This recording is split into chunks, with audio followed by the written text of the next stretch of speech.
ఈ 10 ఏళ్లలో కేంద్ర ప్రభుత్వం ద్వారా 10 లక్షల కోట్ల నిధులు కేటాయించింది తెలంగాణ రాష్ట్రానికి. 10 ఏళ్లలో 10 లక్షల కోట్ల రూపాయల నిధులు మనం సంక్షేమ పథకాలు గాని అభివృద్ధి నిధులు గాని రుణాల రూపకంగా మనకి కేటాయించిన విషయం వాస్తవం. ఆధారాలతో సహా అనేక ప్రాంతాల్లో అనేక సందర్భాల్లో మేము స్పష్టం చేయడం జరిగింది. అవి చెప్పినాకనే కేసీఆర్ అనుమూసుకుని సప్లై కొన్నాడు. ఆ ఉరుడు బంద్ చేసేటప్పుడు కేసీఆర్ ట్యాక్స్ డివల్యూషన్ వివిధ కేంద్ర పథకాల అమలు కోసం ఈ 10 ఏళ్లలో 6,75,000 కోట్ల రూపాయలు ఖర్చు చేసినాం. ఇలా కొనుగోలు వడ్లు పత్తి సేకరణ కోసం కొనుగోళ్ల కోసం ఇలా పండించిన ప్రతి గింజ మేమే కొంటాం, కేంద్ర ప్రభుత్వం పెత్తనం ఏంది అని చెప్పి గతంలో కేసీఆర్ మంత్రివర్గం అన్నారు. నేను అనేక కొనుగోలు సెంటర్ తిరిగినాను. సుధీర్ తాడు చూపెట్టినా, సుధీర్ తాడు పైసలు కేంద్రం వేస్తుంది, గోనె సంచి పైసలు కేంద్రం వేస్తుంది, ట్రాన్స్పోర్టేషన్ పైసలు కేంద్రం వేస్తుంది, అక్కడ లేబర్ పైసలు కేంద్రం వేస్తుంది, అక్కడ పనిచేసే క్లర్కుల పైసలు కేంద్రం వేస్తుంది, రాష్ట్ర ప్రభుత్వం బ్రోకర్ చేసిన కమిషన్లో కేంద్రం వేస్తుంది, ఈ వడ్లను స్టోరేజ్ చేసేందుకు ఆ గోదాం కిరాయి కూడా కేంద్రం వేస్తుంది. ఇవన్నీ చెప్పుకుంటూ వచ్చినాం. ఇప్పుడు దానికోసము 1,60,000 కోట్ల రూపాయలు కేటాయించాం మనం. ఈ 10 ఏళ్లలో 1,60,000 కోట్ల రూపాయలు ఖర్చు చేసింది కేంద్ర ప్రభుత్వం ఎలా వడ్లు పత్తి సేకరణ కోసం. కిసాన్ సమ్మాన్ నిధి కింద 30 లక్షల మంది రైతులకు 9,000 కోట్ల రూపాయలు ఇలా కేంద్ర ప్రభుత్వం కేటాయించింది. ఇలా ఎంఎస్పీ 10 సంవత్సరాల్లో ఎంఎస్పీ 9 సార్లు పెంచినాం. ఎంఎస్పీ కింద 27,000 కోట్ల రూపాయలు కేటాయించడం తెలంగాణ రాష్ట్రానికి ఖర్చు పెట్టాం మనం.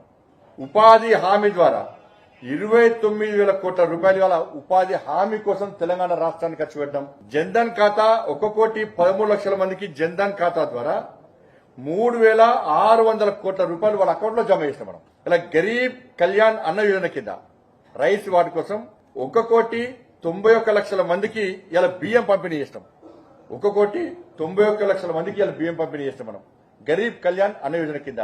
కానీ ఫోటోలు మాత్రం కేసీఆర్ పెట్టుకున్నాడు. ఇలా 14th finance 15th finance commission ద్వారా గ్రామ పంచాయతీలకు 12,580 కోట్ల రూపాయలను కేంద్ర ప్రభుత్వం గత 10 ఏళ్లలో తెలంగాణ రాష్ట్రానికి ఇచ్చింది. 30 లక్షల టాయిలెట్స్ కట్టించినాం. ఇలా 5,50,000 ఇళ్లకు కరెంటు సౌకర్యం కల్పించినాం. హైవేస్ నిర్మాణం కోసం 1,15,000 కోట్ల రూపాయలు ఖర్చు చేసినాం. గ్రామీణ సడక్ యోజన కింద 1,100 కోట్ల రూపాయలు ఖర్చు చేసినాం. దాదాపు 4,000 గ్రామీణ సడక్ 4,000 కిలోమీటర్ల రోడ్ల నిర్మాణం చేపట్టాం. దీని ద్వారా వరంగల్లో కాకతీయ, ఆదిలాబాద్ లో రిమ్స్ మెడికల్ హాస్పిటల్ నిర్మాణం జరిగింది. హైదరాబాద్ లో ఈఎస్ఐ సూపర్ స్పెషాలిటీ హాస్పిటల్ నిర్మాణం.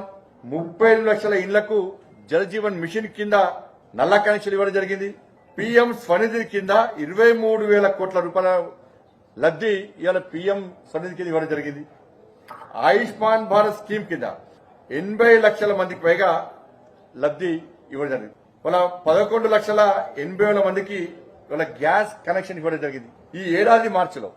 దాంతోపాటు మొన్న ఎన్నికల కంటే ముందు కూడా ప్రధానమంత్రి గారు ఈ రాష్ట్రంలో పర్యటించినప్పుడు అనేక అభివృద్ధి కార్యక్రమాలు ప్రారంభించడం జరిగింది.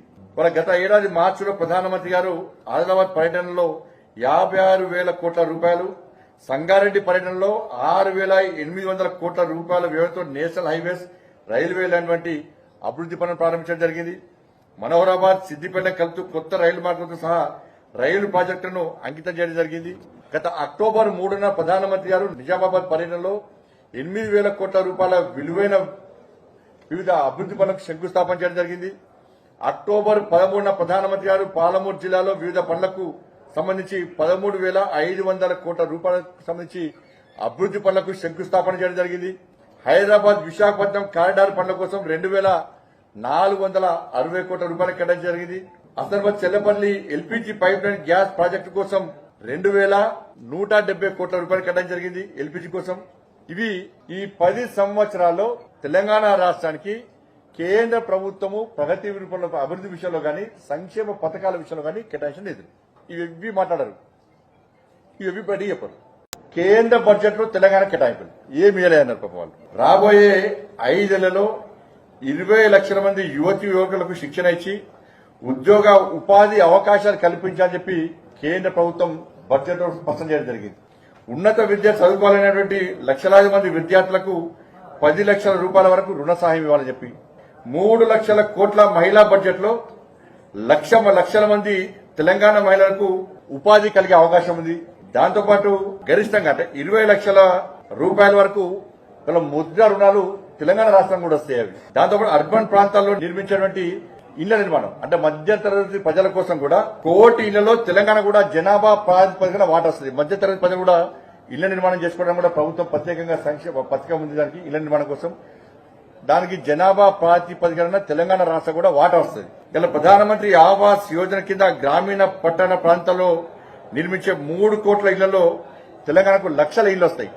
ఇది రాష్ట్ర ప్రభుత్వం కూడా కేంద్రం యొక్క సహకారం తీసుకుంటాం ప్రధానమంత్రి ఆవాస్ యోజన కింద అని చెప్పి కూడా స్పష్టం చేయడం జరిగింది. దాంతోపాటు కేంద్ర పన్నుల రూపేణ ట్యాక్స్ డెవల్యూషన్ 26,216 కోట్లు, గ్రాంట్ ఇన్ ఎయిడ్ ద్వారా 21,075 కోట్ల రూపాయలు, ఎఫ్ఆర్బిఎం కు లోబడి 62,000 కోట్ల రుణాలు ఇవాళ తెలంగాణకు ఇచ్చింది. మొత్తము 2,91,000 కోట్ల రాష్ట్ర బడ్జెట్ లో నిధులు అప్పుల రూపేణ కేంద్రం అంటే 2,90,000 రాష్ట్ర బడ్జెట్ లో కేంద్రము 1,09,000 కోట్ల రూపాయలు నిధులుస్తున్నది. అంటే బడ్జెట్ లో 2 లక్షల కోట్ల బడ్జెట్ రాష్ట్ర ప్రభుత్వం అయితే 1,00,000 కోట్ల రూపాయలను కేంద్రం ఇస్తున్న నిధుల రూపాయలు అని కలిపియాలి. కానీ కేంద్రం ఏమి ఇస్తలేదంటారు. రైల్వే కేటాయింపులకు సంబంధించి తెలంగాణకి బడ్జెట్ లో 5,336 కోట్ల రూపాయలు ప్రత్యేకంగా తెలంగాణకు రైల్వే బడ్జెట్ కేటాయించడం జరిగింది. దీంతో పాటు గతంలో బీఆర్ఎస్ పార్టీ ఏం చేయలేదన్నది గతంలో 9 నెలల్లో 31,221 కోట్ల రూపాయల ఖర్చును ఇలా పోయినసారి గత 10 ఏళ్లలో తెలంగాణ రాష్ట్రానికి కేంద్ర ప్రభుత్వం రైల్వే కోసం కేటాయించడం జరిగింది. యూపీఏ ప్రభుత్వము గతంలో కేటాయించిన దానికంటే 20 రెట్లు ఎక్కువ కేటాయించినాం. ఈ 10 ఏళ్లలో 32,946 కోట్ల వ్యయంతో నూతన రైల్వే ట్రాక్ల నిర్మాణం తెలంగాణ రాష్ట్రంలో చేపట్టడం జరిగింది. ఇప్పటికే 100% రైల్వే విద్యుతీకరణ పనులు పూర్తి చేస్తాం. 100% తెలంగాణ రాష్ట్రంలో ఎక్కడ కూడా కనీసం పెండింగ్ లేదు ఎక్కడ కూడా. దాంతోపాటు తెలంగాణ రాష్ట్రంలో 437 ఆర్ఓబీలు ఆర్యూబీలు 437 కరీంనగర్ లో తీవ్ర పని కూడా ఉన్నది. 40 రైల్వే స్టేషన్ ఆధునీకరణ పనులు దానిలో భాగంగా కరీంనగర్, పెద్దపల్లి, రామగుండం రైల్వే స్టేషన్ కూడా కొత్త టెక్నాలజీతో ఆధునీకరించే పని కూడా ప్రారంభమైనాయి. 217 కోట్లతో సికింద్రాబాద్ రైల్వే స్టేషన్ ఆధునీకరణ జరుగుతున్న విషయం అందరికీ తెలిసిందే. అది చెర్లపల్లిలో హైదరాబాద్ లో ఈ ట్రాఫిక్ ఇబ్బంది వల్ల దాంతో ప్రజలు ఇబ్బంది పడుతున్నారు. కేవలం నాంపల్లి, సికింద్రాబాద్ స్టేషన్లే ఉన్నాయి. కానీ ప్రజలు సమయాన్ని చేరుకోలేకపోతున్నారు అని చెప్పి ఉద్దేశంతో చెర్లపల్లిలో నూతన టెర్మినల్ పని కూడా 99% పూర్తయింది. ప్రారంభోత్సవానికి సిద్ధంగా ఉంది. చిన్న కొన్ని సమస్యలు కాబట్టి దాన్ని కూడా పూర్తి చేసి ఇలా ప్రధానమంత్రితో ప్రారంభించడానికి కిషన్ రెడ్డి గారు ప్రయత్నిస్తా ఉన్నారు. ఇవి కేంద్ర ప్రభుత్వము తెలంగాణ రాష్ట్రానికి ఇచ్చింది.